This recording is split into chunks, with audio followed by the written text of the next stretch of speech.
Number 2 of 5 technology assignment. This is iexcel.com.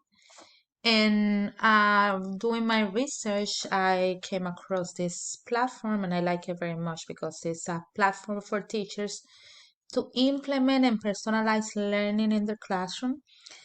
Teacher can use it as support for daily instruction. They can use it in the classroom for practice and assessment. And after the students do the practice or the assessment, teachers can check the data and check for understanding. And I like it because it goes from pre-K all the way to 8th grade, and it covers math, language arts, science, social studies, Spanish. And just when I went into pre-K, as you already know, I'm a pre-K 4 teacher. I saw that it says that it has 135 skills. So if you click here, for example, numbers and counting, you can have activities for students that are very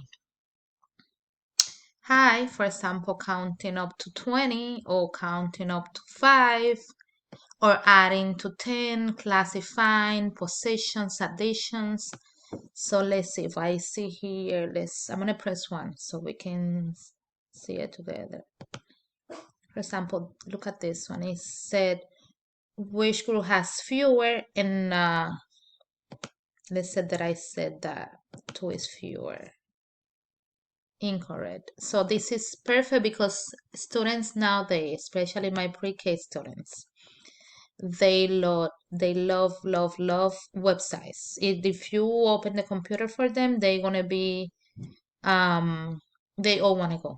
They all want to do it. They all want to do computer before you're sitting in the classroom with the teacher or at the table and doing a small group. So I think this is a great platform, as I already said, for teachers to try.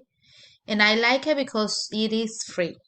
So I hope you guys give it a try.